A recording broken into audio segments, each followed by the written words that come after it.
तो उसने कहा कि एक बहुत बड़ा युद्ध चल रहा है और हमें पृथ्वी को बचाना है। मैंने कहा कि भाई उनका उद्देश्य क्या है? तो कहा कि उन लोगों का जो उद्देश्य वो ये है कि इंसानों। उसने आगे का दृश्य बताते हुए ये कहा कि मैं एक बड़े अस्पताल में हूँ जहाँ पर चारों तरफ अफरा तफरी का माहौल है, क्योंकि बाहर बहुत बड़ा युद्ध चल रहा है। हमारे 2 प्यारे बच्चे भी हैं और हम लोग एक सुखी और अपर मिडिल क्लास संपन्न परिवार की तरह रहते हैं। तभी उसने वहाँ एक और दृश्य देखा कि एक पुरुष, अब मैं उसको और आगे लेकर गई, लेकिन उसने ये नर्स वाली जिंदगी थी उसको स्किप कर दिया और सीधा एक नए जीवन का दृश्य देखा। उसने देखा कि एक दुल्हन के रूप में मंडप में जोड़े में वो खड़ी थी। तभी उसने देखा कि वहाँ का पूरा माहौल बदल गया और उसने ये कहा कि उसका होने वाला पति बहुत ज्यादा गुस्से में है। तो फिर मैंने उसको अहम सवाल किया। मैंने कहा कि तुम लोग खुद अपने आप को खतरे में डालकर पृथ्वी को क्यों बचाना चाहते हो? तो उसने ये कहा कि हम सिर्फ।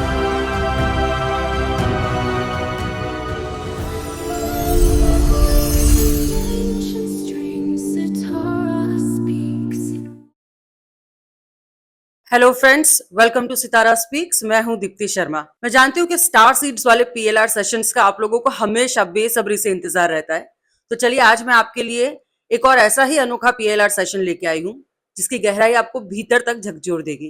क्या आपको भी कभी कभी ऐसा महसूस होता है कि आप इस धरती के ताने बाने में पूरी तरीके से फिट नहीं बैठते हैं?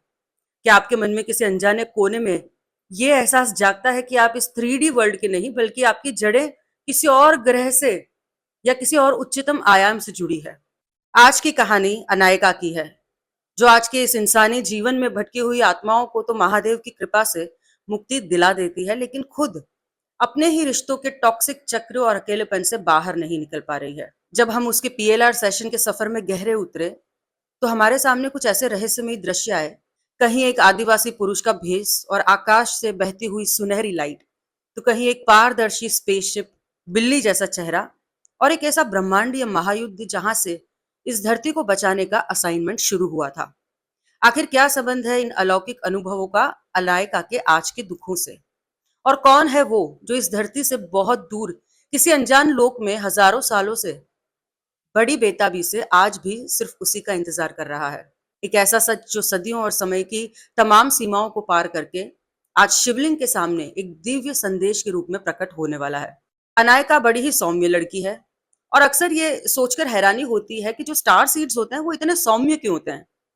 लेकिन ये एक बात बिल्कुल जायज भी है, क्योंकि उच्चतर आयामों यानी कि हायर डायमेंशन में से ये लोग आते हैं, इसलिए उनके भीतर वो सभी लोअर वाइब्रेशंस वाले इंसान की जो भावनाएं होती है, जैसे कि ईर्ष्या, द्वेष, ये सारी चीजें उनमें इतनी आम आदमियों जैसी नहीं होती है। जब अनायका मेरे पास आई तो उसने बताया कि बचपन से ही वो स्पिरिट से कनेक्ट कर लेती है। भटकती हुई आत्मा उसके पास इसीलिए आती है क्योंकि वो अपनी मुक्ति चाहती है अनायका से। अक्सर जब भी वो आत्माएं इसके पास में आती है तो महादेव शिव जी से अनायका प्रार्थना करती है और उनको मुक्त करवाती है। लेकिन देखिए, ये सच से भी तो मुंह नहीं मोड़ा जा सकता कि आखिर हम सब तो हैं इस धरती के ही, और हमारे जीवन की समस्याएं भी जो है वो इसी संसार से जुड़ी हुई है। जब तक हमें संपूर्ण ज्ञान नहीं मिल जाता तब तक हमें इसी धरती पर रहकर संघर्ष करना होता है। अनायका ने अपना दर्द साझा करते हुए मुझे कहा कि न जाने क्यों शादी के पड़ाव तक आते आते उसका हर रिश्ता खत्म हो जाता है। उसके जीवन में मल्टीपल रिलेशनशिप है जिसमें वो सामने वाले पर पूरा भरोसा करती है, लेकिन बदले में उसको सिर्फ धोखा ही मिलता है। उसने ये भी बताया कि उसके पिताजी के इस दुनिया के जाने के बाद उसकी स्पिरिचुअल जर्नी और भी ज्यादा स्ट्रांग हो गई। इस दौरान वो ऋषिकेश गई, जहां पर उसने अपनी ऊर्जा को संतुलित किया और वहां से उसे एलियन एनकाउंटर्स भी हुए। वो आत्माओं को और गहराई से कनेक्ट होने लगी और ल्यूसिड ड्रीम्स या जिसको एस्ट्रल ट्रैवल कहते हैं वो भी करने लगी। पर इन सारे अलौकिक अनुभवों के बाद भी वो आज भी इस 3D वर्ल्ड में अपने एक सच्चे लाइफ पार्टनर को ढूंढ रही है। उसका जो करंट बॉयफ्रेंड है, जिसका नाम हमने सिद्धांत रखा है, उसके साथ भी उसका रिश्ता अब थोड़ा सा खट्टा होता जा रहा है। उनके बीच अब बहुत सारे झगड़े होते हैं और मानो वो रिलेशनशिप भी पूरी तरीके से टॉक्सिक होता जा रहा है। और उसको समझ में नहीं आ रहा कि ये चक्र कोई कार्मिक बंधन है या कुछ और है, जो इस रिश्ते को लेकर आगे उसको क्या कदम उठाना चाहिए, उसको क्लैरिटी चाहिए थी। अभी हालात ऐसे हैं कि उसको जॉब करने का भी मन नहीं करता, सब कुछ छोड़कर दूर भाग जाने का मन करता है। और वो इसी कश्मकश में है कि आखिर उसका लाइफ पर्पस क्या है, और उसको ये सब अनोखे और साथ में दर्दनाक एक्सपीरियंसेस एक साथ क्यों हो रहे हैं। अनायका की पास्ट लाइफ में जाने से पहले, अगर आप पास्ट लाइफ रिग्रेशन की ये सच्ची कहानियां आपके दिल को छूती है तो सितारा स्पीक्स परिवार का हिस्सा बनने के लिए चैनल को अभी सब्सक्राइब करें। इस वीडियो को अंत तक देखना आपके लिए बहुत जरूरी है, क्योंकि वीडियो के एंड में मैं इस सेशन से उभर कर आए कार्मिक पैटर्न्स का एक गहरा विश्लेषण आपके साथ में शेयर करूंगी। अगर ये जानकारी आपको मूल्यवान लगे तो आप अपने करीबियों के साथ में इसको शेयर करना ना भूलें। हमारे monthly free group PLR session से जुड़ने के लिए डिस्क्रिप्शन या बायो में दिए गए लिंक में हमारे व्हाट्सएप चैनल को ज्वाइन करें। और इसके अलावा यदि आप अपनी समस्याओं का कस्टमाइज्ड और गहरा समाधान चाहते हैं तो हमारी पर्सनल हीलिंग सर्विसेज का लाभ उठा सकते हैं। इसमें शामिल है past life regression, Akashic reading, negativity scanning and removal, divine guidance, tarot card reading और पितृदोष निवारण। और साथ ही हमारी सबसे विशेष और नई सर्विस एस्ट्रो पीएलआर। इसके माध्यम से हम आपकी ज्योतिषीय कुंडली के दोषों को, जो मूल कारण है, उसको आपकी पिछली जिंदगी में खोजकर उसका हमेशा के लिए निवारण करते हैं। पर्सनल अपॉइंटमेंट्स के लिए आप ये जो नीचे दिए गए नंबर है, व्हाट्सएप नंबर, उस पर संपर्क कर सकते हैं। तो चलिए आगे चलते हैं। सम्मोहन की उस गहरी अवस्था में जाते ही अनायका ने ये देखा कि वो इस जन्म के जैसे कोई स्त्री नहीं बल्कि एक पुरुष है। उस पुरुष ने काले और सफेद पंखों से बने आदिवासी या ट्राइबल जैसे कपड़े पहन रखे थे। उसके गले में नुकीली हड्डियों से बना एक पेंडेंट जैसी थी, माला थी, मोतियों से बनी। उस पुरुष की उम्र लगभग 40 साल के आसपास थी और उसने अपने हाथ में एक मजबूत बांस का डंडा पकड़ा हुआ था। जब मैंने अनायका से पूछा कि ये व्यक्ति इस वक्त क्या कर रहा है, तो उसने ये कहा कि वो एक घने और दूर अनजान जंगल में अकेला कहीं चला गया है और वहां किसी चीज को ढूंढ रहा है। तभी अचानक दूर सामने उसको कुछ बहुत तेज रोशनी, चमकता हुआ सा कुछ दिखाई दिया और वो पुरुष बिना रुके उसी रोशनी की तरफ कदम बढ़ाने लगा। मैंने अनायका से ये कहा कि वो उस चमकती हुई चीज को और उसके पास जाए, करीब जाए और देखे कि वो असल में है क्या। तो जैसे ही वो आगे बढ़ी, उसने ये देखा कि आकाश से मानो कोई लिक्विड लाइट बह रही है, जो सुनहरे पानी और प्रकाश का एक कुछ अद्भुत मिश्रण जैसा लग रहा था। अनायका ने कहा मुझे कि वो जो पुरुष है वो उस बहती हुई दिव्य रोशनी के भीतर जाना चाहता है और वो ऐसा लग रहा है कि मानो कई समय से वो इसी प्रकाश को ही तो ढूंढ रहा था। तब मैंने उसको निर्देश दिया कि वो थोड़ा सा और ऊपर की तरफ देखे कि आकाश में क्या नजर आ रहा है, ये आ कहां से रहा है। तो उसने कहा कि ऊपर उसको एक चक्र जैसा दिखाई दे रहा है, जो अंदर की तरफ से बहुत चमकदार है और बाहर के किनारों से वो थोड़ा सा डार्क नजर आ रहा है। तो उस दिव्य और रहस्यमयी चक्र को देखकर वो व्यक्ति अंदर से बहुत खुश हो रहा था, ऐसा अनायका ने कहा। अब ये चक्र जो अनायका को नजर आ रहा था वो या तो कोई स्पेसशिप होना चाहिए या फिर किसी प्रकार का पोर्टल। तो मैंने अनायका को कहा कि इस प्रकाश के अंदर चली जाओ और तुम देखो कि जब इसमें से प्रकाश करके तुम पहुंचती कहां हो, जाती कहां हो। तो जैसे ही अनायका ने उस पोर्टल या प्रकाश के अंदर वो गई, तो सामने का दृश्य जो आया वो पूरी तरीके से बदल गया। उसको बादलों के बीच अपने सामने एक बेहद विशाल गोल्डन महल देखा और उसके आसपास बहुत सारे सुंदर फूल भी थे। जब मैंने उसे इस अवस्था में अपने आप को देखने के लिए कहा, शरीर को, तो उसने कहा कि उसके हाथ एकदम काले काले हो गए, कहती कि एकदम डार्क हाथ है और वो इस रोशनी में आकर खुद को फिक्स कर रही थी, ठीक करने की कोशिश कर रही थी, ऐसा उसको लग रहा था। उसने ये भी महसूस किया कि शायद वो तीव्र लाइट के संपर्क में आने से शायद कोई ट्रांसफॉर्मेशन या रूपांतरण हुआ है। उसने आगे ये बताया कि अब वो वहां पर बैठकर ध्यान कर रही है और वहां पे उसको हनुमान जी की एनर्जी भी फील हो रही थी। अब यहाँ पर बहुत सारी स्पिरिट्स उसको दिखाई दे रही थी और जगह बहुत खूबसूरत थी। तो मैंने उससे कहा कि किसी से बात करते हैं, कोशिश करते हैं कि कुछ इंफॉर्मेशन मिले। तो उसने कहा कि यहाँ पे सब लोग बेहद शांत है और कोई भी बात नहीं करना चाहता। अब इसके साथ उसको एक और चीज दिखी या समझ में आई, ऐसा कहो। वो बोलते हैं कि ये मेरी जगह है, ये मेरा असल घर है और मैं मूल रूप से यहीं से आती हूँ। अब मैंने बोला कि तुम इस रेल में किस रूप में मौजूद हो? तो उसने कहा कि मैं इधर एक नन्ही परी के रूप में मौजूद थी। उसका काम लोगों की मदद करना और भटके हुए लोगों को सही रास्ता दिखाना था। और यहाँ पे ऐसी बहुत सारी परियां थी जिनको अलग अलग तरीके के काम सौंपे गए थे। जब मैंने उससे पूछा कि इस जगह का कोई खास नाम है, तो उसने कहा कि स्प्रिंग या स्प्रिंग्स, ऐसा कुछ मुझे सुनाई दिया। और हैरान करने वाली बात यह है कि जब अनायका ने सेशन के बाद में खुद ऑनलाइन थोड़ा सा रिसर्च किया, तो उसको ठीक ऐसा ही मिलता जुलता नाम कोई मिल गया।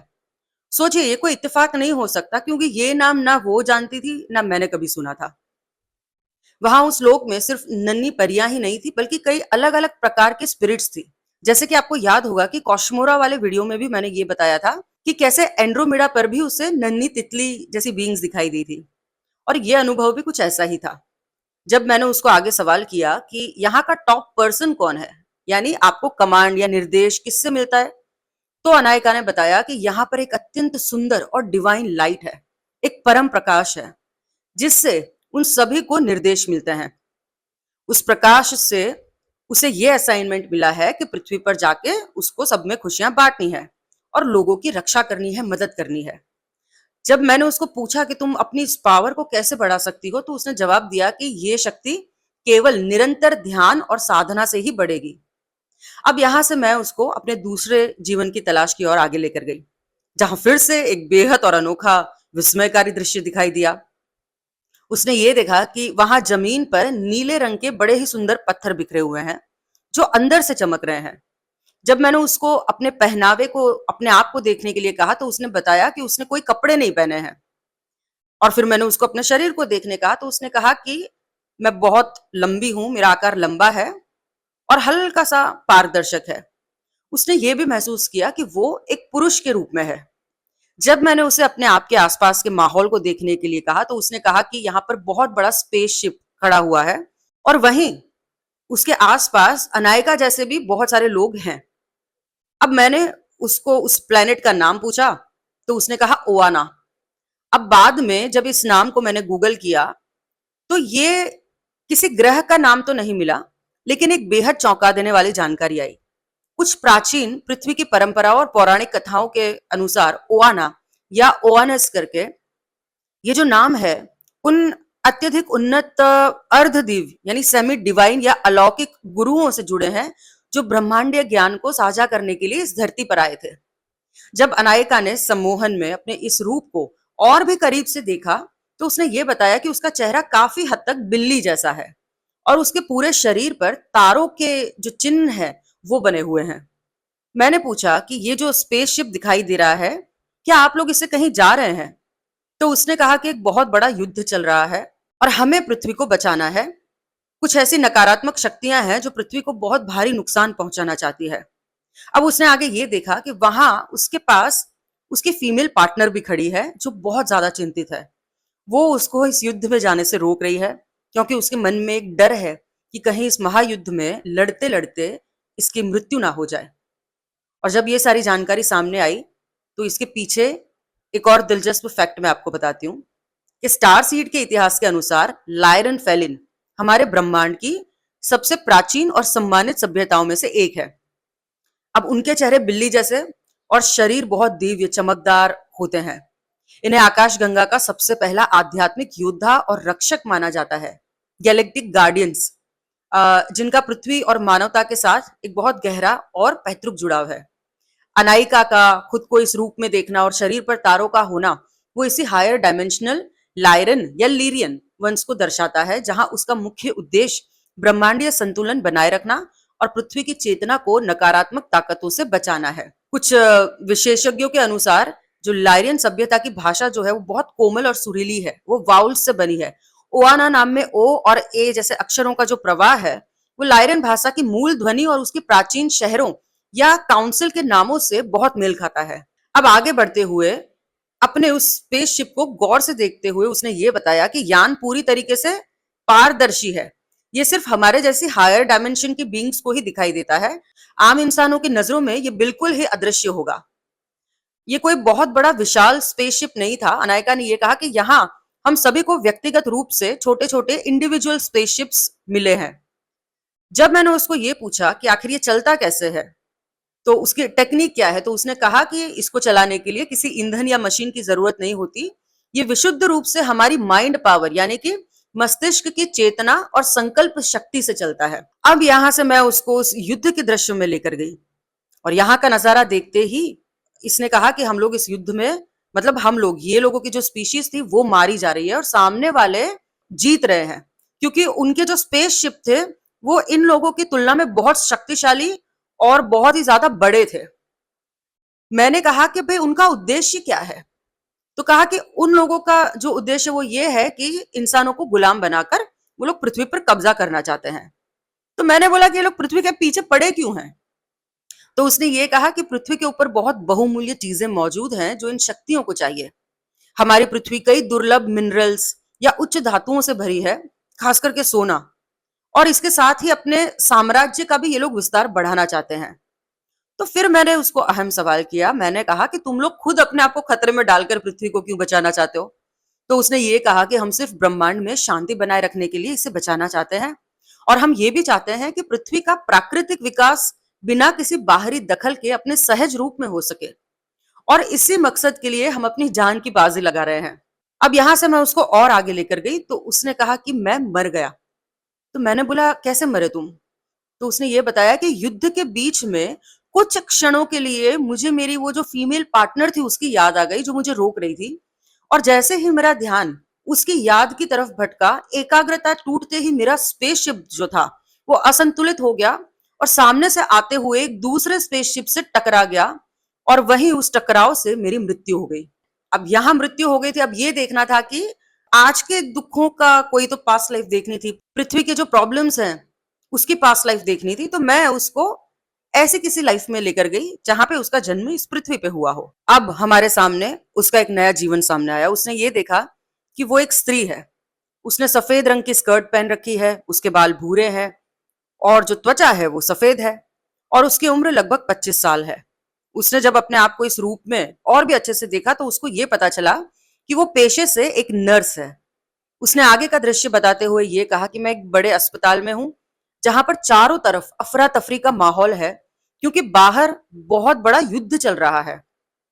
अस्पताल में बहुत सारे जो घायल नागरिक हैं वो लाए जाते हैं, जिनको गंभीर चोटें लगी है, और मैं उनका ख्याल रखती हूँ। जब मैंने उसको समय और साल पूछा तो उसने क्लियर आंसर दिया, 1825। अब अगर इतिहास के पन्नों को हम पलट कर देखें तो इस दौरान दुनिया के अलग अलग हिस्सों में कई बड़े बड़े युद्ध चल रहे थे, जैसे कि ग्रीस, जावा, ब्राजील, रशिया। अब मैंने उस वक्त अपनी डायरी के नोट्स में जावा वॉर लिखा था। हालांकि मुझे ये ठीक से अभी तक याद नहीं है कि क्या ये नाम खुद अनायका ने कहा था या फिर मैंने रिसर्च करके वो नाम लिखा था। बहरहाल मैं अनायका को उसके नर्स वाले जीवन में और भी आगे लेकर गई, ताकि इसके रिश्तों का पूरा सच सामने आ सके। जैसे ही हम आगे बढ़े उसने देखा कि उसकी शादी हो रही है। जब मैंने उसे अपने होने वाले पति के चेहरे को गौर से देखने के लिए और पहचानने के लिए कहा, तो उसने उस व्यक्ति को अपने इस मौजूदा जीवन के बॉयफ्रेंड सिद्धांत के रूप में पहचाना। अब हमें उनके वैवाहिक जीवन की हकीकत को भी देखना था। तो मैंने उसको कहा कि थोड़ा और आगे जाओ, देखते हैं आपकी मैरिड लाइफ कैसी है। तो उसने कहा कि हम दोनों अपनी शादीशुदा जिंदगी में बहुत खुश हैं।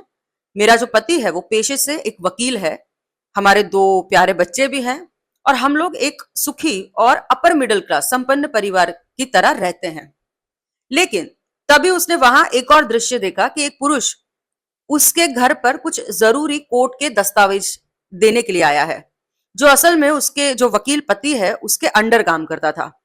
जब मैंने अनायका को उस व्यक्ति को पहचानने के लिए कहा, तो उसने उस शख्स को अपने इसी जन्म के एक्स बॉयफ्रेंड, जिसको हम रौनक नाम देते हैं, उसके रूप में पहचाना। अनायका ने उस दृश्य को देखते हुए कहा कि मैं वो लड़के को अपने घर पे देखकर अंदर से बहुत खुश हूं, और उसकी तरफ एक बहुत ज्यादा अट्रैक्शन फील कर रही हूँ। वो ना सिर्फ मुझसे बल्कि मेरे बच्चों को भी बहुत अच्छे से रखता है, प्यार से पेश आता है। तो मैंने जब पूछा कि क्या वो व्यक्ति भी तुम्हारे लिए ऐसा ही महसूस करता है, तो अनायका ने कहा कि हाँ, वो मेरी तरफ भी पूरी तरीके से आकर्षित है। अब ये अपने काम जो डॉक्यूमेंट्स देने के लिए आया था उसने दे दिए। अब वो वापस जा रहा है, तो मैं अंदर से बहुत दुखी हूं उसको जाता हुआ देखकर। इस पे मैंने उसको कहा कि तुम अपने पति के होते हुए इस दूसरे व्यक्ति के प्रति आकर्षित हो रही हो, तो तुमको अपने पति से प्यार नहीं है। तब उसने कहा कि मेरे पति अपने काम में इतने बिजी रहते हैं कि अब वो मुझ पर या मेरे फीलिंग्स पे, इमोशंस पर बिल्कुल भी ध्यान ही नहीं देते, और जिसकी वजह से मुझे जिंदगी में एक गहरा अकेलापन और खालीपन खटकता है। लेकिन जब ये दूसरा व्यक्ति आता है तो उसका मेरे प्रति और मेरे बच्चों के प्रति जो व्यवहार है वो इतना आत्मीय और अच्छा होता है कि मैं चाहकर भी खुद को रोक नहीं पाती और इसकी तरफ खिंचती चली जाती हूँ। अब मैं उसको और आगे लेकर गई, लेकिन उसने ये नर्स वाली जिंदगी थी उसको स्किप कर दिया और सीधा एक नए जीवन का दृश्य देखा। उसने देखा कि उसकी शादी का माहौल था। फिर से एक दुल्हन के रूप में मंडप में जोड़े में वो खड़ी थी, और उसका होने वाला पति जो था वो उसका यही करंट बॉयफ्रेंड सिद्धांत था। हालांकि उस अवस्था में भी अनायका को शादी करने का मन नहीं था, क्योंकि शायद वो किसी और से प्यार करती थी। तभी उसने देखा कि वहां का पूरा माहौल बदल गया और उसने ये कहा कि उसका होने वाला पति बहुत ज्यादा गुस्से में है और वो शादी के मंडप को बीच में ही छोड़कर वापस चला गया है। तो मैंने जब उसको पूछा कि आखिर ऐसा क्या हुआ, एंड वक्त पर शादी क्यों तोड़ दी उसने, तो उसने ये बताया कि उसको पता चल गया है कि मेरा किसी और के साथ में प्रेम संबंध है। अब ये जो सच था, क्या पता उसी समय किसी ने आके बताया हो उसके पति को, और ये अपमान और गुस्से की वजह से वो शादी तोड़कर चला गया। अब मैंने थोड़ा क्यूरियोसिटी से पूछा कि इसके बाद आगे क्या होता है, क्या वो लड़का जिससे आप सच्चा प्रेम करती थी वो आगे चलकर आप दोनों की शादी होती है? तो अनायका ने कहा कि नहीं, उस लड़के ने भी मुझे धोखा दिया। उसने मुझसे शादी करने के बजाय किसी और लड़की से शादी कर ली और मैं उस पूरे जीवन में आजीवन अकेली और कंवारी रही। वो लड़का जिसने उनको धोखा दिया था वो और कोई नहीं बल्कि उनका एक्स बॉयफ्रेंड रौनक था, जिसकी तरफ उनको पिछले जीवन में वकील पति के होते हुए भी उनको अट्रैक्शन फील हो रहा था। अब यहाँ पर एक दिलचस्प बात आ रही थी कि उनके बॉयफ्रेंड रौनक ने उनको इस जीवन में धोखा दिया था, अभी जो लेटेस्ट देखा। और इसको देखकर मेरे मन में ये जागने की जिज्ञासा हुई और क्यूरियोसिटी हुई कि जो पिछला जीवन था नर्स वाला, हमने जो अभी देखा, उसमें आखिर ऐसा कुछ हुआ था क्या? क्या उसमें साथ रहा था या धोखा दिया था जिसकी वजह से ये कर्म बन गए थे? जैसे ही मैंने अनायका को वापस उसी नर्स वाले जीवन में मैं उसको लेकर गई, तो एक दूसरा सच सामने आया। उसने ये देखा कि उस जीवन में उसके जो पति था वकील, उसने उसको धोखा दे दिया है और वो किसी दूसरी औरत के साथ में उसने शादी कर ली है अनायका को छोड़ के। अनायका ने देखा कि उस धोखे के बाद वो अपने दोनों बच्चों के साथ अकेली रहती है। मैंने ये पूछा कि तुम जिस लड़के को पसंद करती थी, क्या तुमने उससे शादी नहीं की जो तुम्हारे घर आता था? तो उसने मना कर दिया। उसने कहा कि नहीं, उसने कोई धोखा नहीं दिया था उस जीवन में, लेकिन मेरे पति ने जो मेरे को धोखा दिया था उससे मेरा दिल टूट गया था। उसके बाद मैं दोबारा शादी नहीं करना चाहती थी, तो बस मैं अपने बच्चों को लेकर अकेली रही। अब यहाँ पर मुझे धोखे से ज्यादा अकेलेपन का भी एक एहसास अखर रहा था, क्योंकि वो दोनों ही जन्मों में अंततः रही अकेली। जहां तक कि उस एलियन वाले जीवन में भी भले ही उसकी एक लाइफ पार्टनर थी, लेकिन युद्ध में उसकी मृत्यु अकेली हुई थी। इस अकेलेपन की असली जड़ क्या थी, वो उसको जानने के लिए मैं अनायका को उसके स्पिरिट गाइड के पास लेकर गई और वहां जाते ही उसको भव्य शिवलिंग के दर्शन हुए। हमने वहां साक्षात भगवान शिव की उपस्थिति को महसूस करते हुए अपने सारे जो प्रश्न है वो उनके सामने रखे। पहला प्रश्न मैंने ये पूछा कि अभी जो भी जीवन दिखा उसमें इसको धोखा मिला और ये हमेशा अकेली रही, तो ये जो दर्द है उसका जड़ नहीं मिल रहा है। तो शिवलिंग से जवाब आया कि तुम खुद अकेली रहना चाहती हो। तो मैंने पूछा कि ये संकल्प अनायका ने कब लिया?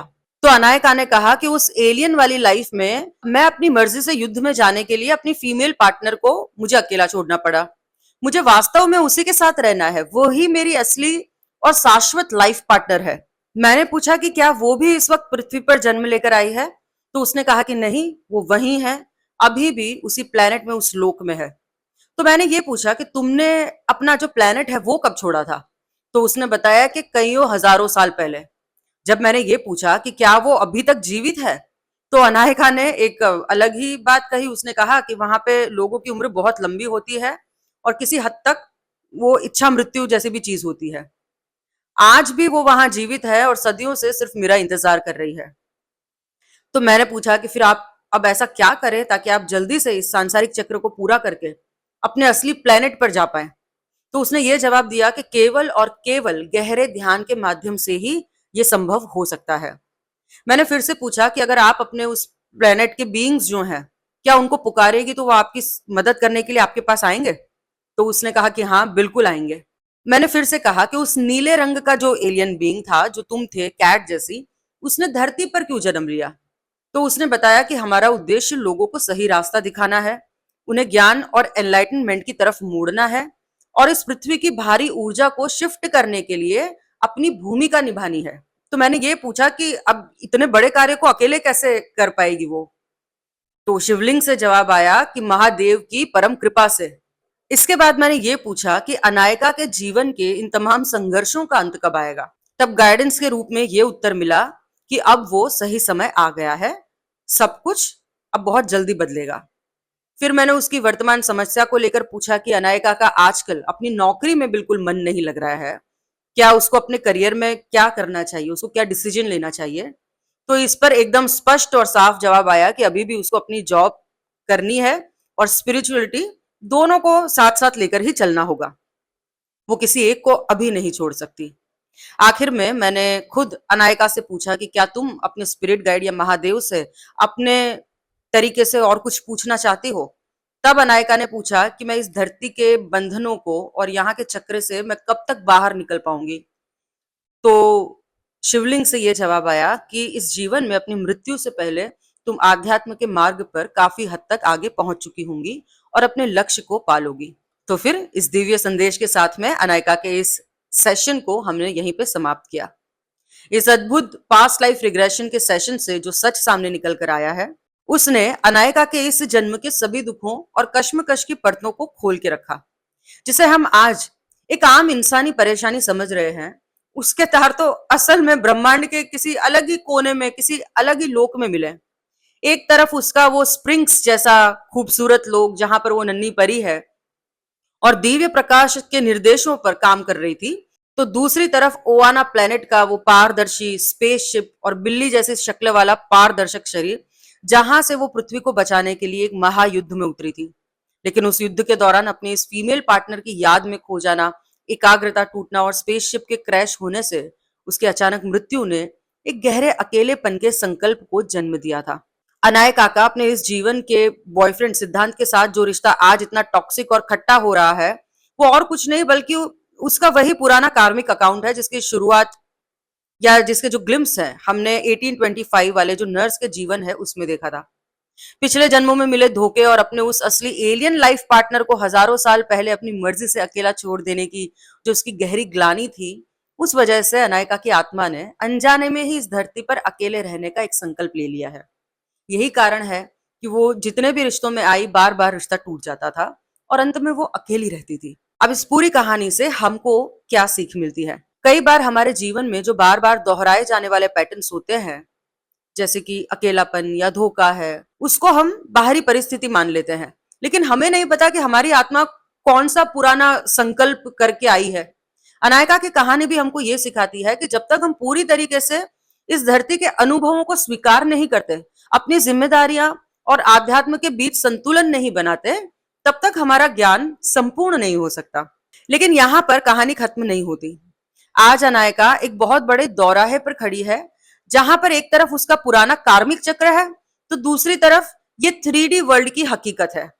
मैं ये ओपन क्वेश्चन सभी दर्शकों के पास छोड़ती हूँ, आपके अनुसार क्या अनायका को अपने इस जन्म के करंट बॉयफ्रेंड सिद्धांत के साथ में शादी करनी चाहिए, या फिर इस चक्र को यहीं तोड़कर अपने आत्म कल्याण और आध्यात्म के मार्ग पर अकेले आगे बढ़ना चाहिए? आपकी क्या राय है, मुझे कमेंट सेक्शन में जरूर बताइएगा। अगर आप भी एक स्टार सीड हैं या अपने जीवन में ऐसे ही किसी गहरी कार्मिक चक्र को समझना चाहते हैं, तो आज ही सितारा स्पीक से संपर्क करिए। मैं गहराई से आपको आपकी कार्मिक साइकिल, आपका पर्पस और उसे पाने के रास्तों को खोजने के लिए आपकी मदद करूंगी। मिलते हैं अगले वीडियो में।